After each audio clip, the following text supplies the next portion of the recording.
best, even though I'm so stressed out. Everything just feels like a test that I fail, so depressed when I can't seem to get out. Hey everybody, Charlie here, IC Customs. Another update for the Cafe Fighter FJ. I got the fuel tank. I put a preliminary coat on there and did a little sanding because it did have a couple little low spots that I needed to take care of. So it's ready. I'm going to apply a second coat on this, a light second coat. I use Speed Coat Primer Gray. It's a 2K system. I really love this primer.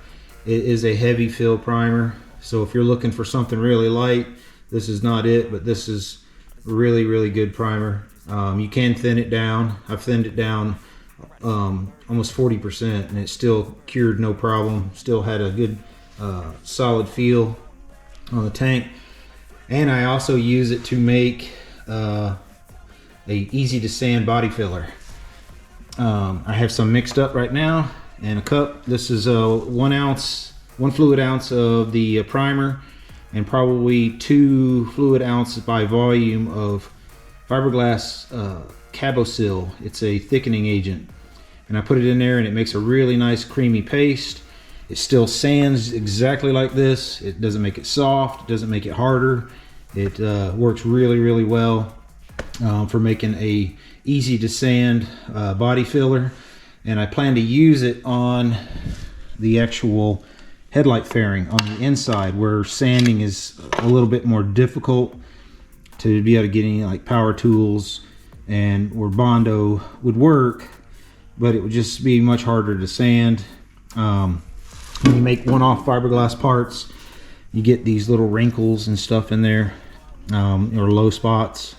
So I plan to use that because this is going to be where it's not going to be touched a lot. It's just basically, I want a uniform thickness look. As you can see maybe in the video, it's a little bit thinner in a couple areas. It doesn't affect the strength or integrity of the headlight fairing, but from a standoff view, I don't want that inconsistency in there. So I plan to spread that in there, make up a little plastic spreader. It's really flexible, so I'll be able to form it to the shape and run it in here, and that will apply it out, and then I'll be able to sand it with probably like a 150 180 grit sandpaper. Will move it pretty good, and then you can polish it all out with a much lighter grit, and then that'll give me my uniform thickness that I'm looking for. And like I said, I'm only looking for it in the area that it would be of view. And you can use it to do any kind of pinholes or little air bubbles that you have in your fiberglass that you've knocked out. Also have the seat cowl. I got some Bondo applied to that. That's gonna have to get sanded, and then once that's done, it'll be ready for a coat of primer on it and move forward from there. Like I said, the tank is probably, it just needs the light coat of primer on it, and then we'll see what it looks like, and then it'll be ready for paint work. So that's that. Like I said, I'm going to do this, and then I'll touch base. I'll do a little touch-up video, show you what it looks like with the homemade body filler. So we'll touch base back in a bit. See.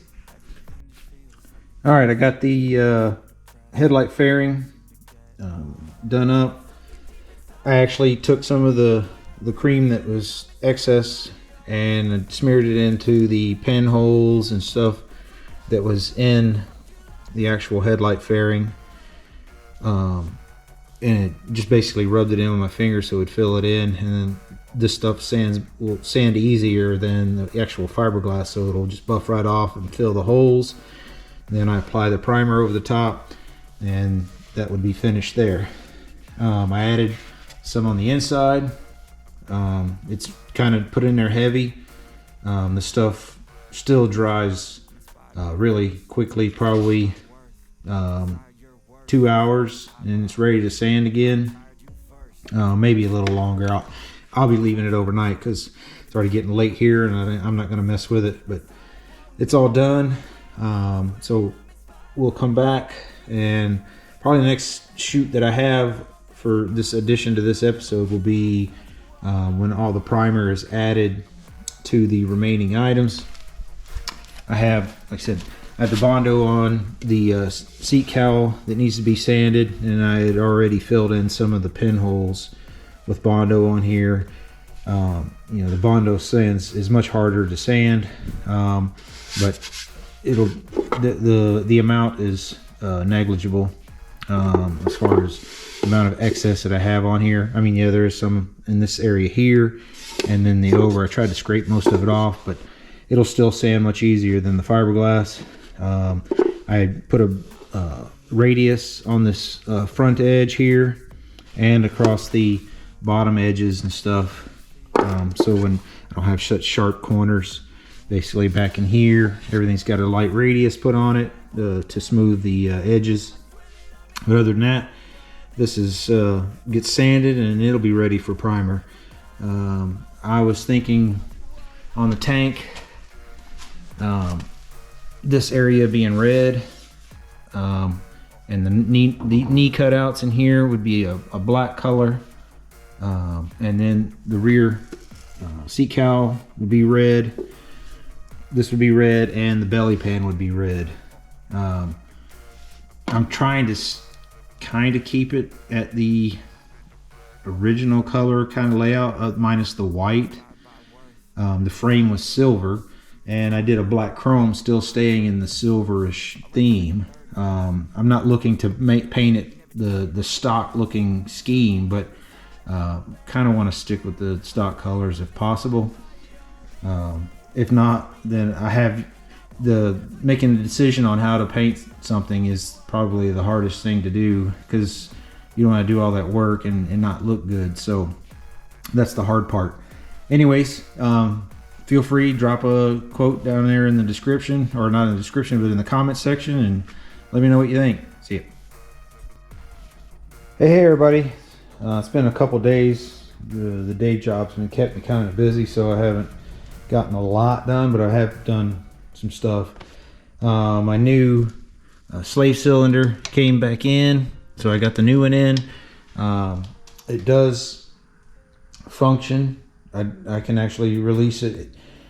When I had went through the clutch plates are, you know, the friction plates are brand new, and the steel's brand new, but they're on the high end of the tolerance as far as the thicknesses go. So there's a little bit of a drag. So when I was able to run the engine and put it in gear with it, I can feel there's still some tension on it. So I'm not sure what I'm going to do with that. But anyways, the new clutch is in. At least it releases the clutch to an extent. I'm waiting on still on my new handlebars to come in. I had pretty much gotten all the parts primered and their initial sand from the body work. This is the seat cowl. You can see there's a couple bare spots after going through and sanding it. So I gotta go through and apply another light coat on there, and then I'll wet sand it, make sure it's all good, and move forward with that. The tank has had its second coat of primer, and it's pretty much ready to be painted. Excuse me, I'll get it back in the picture here. And the headlight cowl, I got it all. I have some putty in here that I got to get sanded out, but it's been prep sanded, so it's ready for to be finished sanding in here. That trues up the thickness of the visual portion of the headlight fairing. So I'll get that sanded, and then I have to put another light coat of primer on it. And then this morning I started to do my got my paint somewhat done. This is the Rally Red, Honda Rally Red. Then I painted it. So I had to paint the thing upside down. I kind of didn't get a really good coat right here, so I'm gonna wet sand this and then put a whole new coat on it and move forward with it. That's the Rally Red for the belly pan. And then here is the wheel hugger. She's painted up, so now all I need to do is go through and powder coat the mounts and be ready to roll with mounting that onto the bike. So that's the update so far. Oh, and I got the horn mounted. The horn does sound much better. Doesn't sound like it's got a cold, so I'm kind of happy with that. All in all, we are pretty much wrapping things up in here. I did a fitment with the tank on there, so I got these. Oh, and I got the new Motion Pro throttle mounted on there, and it made a huge difference. The problem was with the MGO one is that the tube was kind of collapsed, so it could probably be heated up and fixed. So that's the whole reason why it was actually rubbing. But the tube is definitely softer than the Motion Pro, but I think the something must have been sitting on the tube, so it was kind of collapsed and it's causing it to rub onto the handlebars. So I will save and use that MGO one for a later build, because I have a CB750 to do after this bike. I'm going to probably take this plate back off that holds all the cables and drill another row of holes, because I really don't like zip tying the cables to the plate. I'd rather zip tie the actual plugs to the plate, simply so I don't put a load on the wires. Right now they're not very tight, but I prefer to be able to just do it to the actual connectors rather than to the actual wires themselves. So I may end up drilling another 2 sets of holes, so I can go one on each side of the connector, but I get a good barrage. So when I do that, I'll clean this all up and then put another coat of powder coat on it to cover up the silver. Not that it really matters, but I'm professional like that. So anyways, that's done. Yeah, we're getting it wrapped up, man. I'm ready to get the new handlebars and go take this thing for a ride. So I'm with another couple episodes out of being done with the bike. So anyways, that's this episode, and stay tuned for the next one. See you guys. That's what got me the most.